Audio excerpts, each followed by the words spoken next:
speaking with Morgan's chief economist Michael Knox about Brexit. Michael, thanks for your time.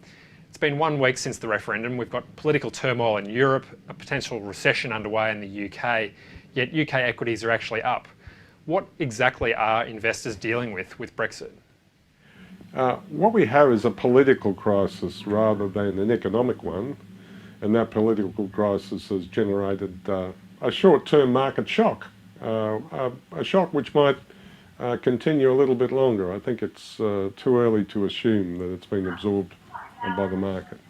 And the political shock is that British voters have decided that by a majority of 1 million voters, that they really don't want to be part of a United States of Europe, in which they would surrender their national freedoms to a government in Brussels. And they want to take back the governance of their own state, and they're prepared to renegotiate their economic relationship with Europe, even though that makes them a little bit worse off, so they can keep ensure their freedoms and democratic rights. That's really what this issue is about. Now, that's generated a shock to the market, and the Bank of England has already stepped forward to provide liquidity to the market. Governor Mark Carney, speaking yesterday, said that the Bank of England has already provided £130 billion to the UK banking system, and they have another £250 billion in reserve if that liquidity is provided, needs to be provided. But as you've observed, Tom, the volatility seems to be damping down a bit.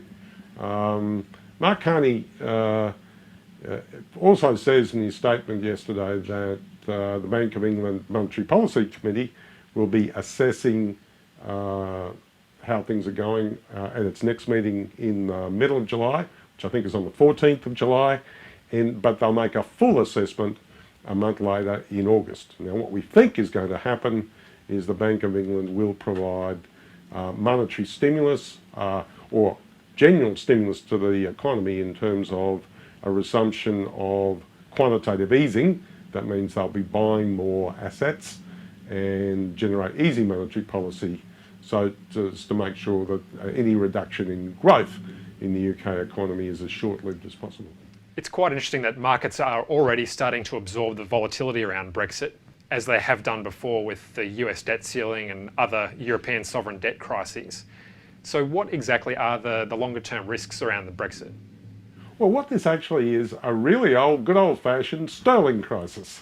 We had them in the 1960s, and before that there was a big one after World War II.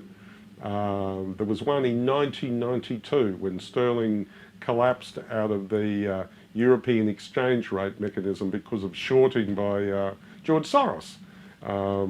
And those circumstances were, like now, saw a sharp fall in the pound sterling. Sterling has fallen from, a high of $1.50 last Friday morning all the way down to $1.34 today, and some suggest it might continue to ease down to $1.20 or something if the Bank of England comes forward and provides more easing in terms of quantitative easing to the market. It might continue to drift down. But usually what happens in those circumstances is that fall in sterling actually provides a stimulus to the British economy, which arrives about 2 years later. So with this sharp fall in sterling now, you'd expect a significant surge in the British economy sometime in about 2018, interestingly enough. And the additional stimulus to the British economy provided by more quantitative easing would add to that. So I think this is kind of, you'll have maybe a bit of a short-term pause in activity in the British economy, but it will be stronger in 2 years' time. That's what we've seen before. And finally, Michael, to put you on the spot, you've talked about short-term caution, yet the outlook being not so bad in the longer term. Are stocks a risk or an opportunity here?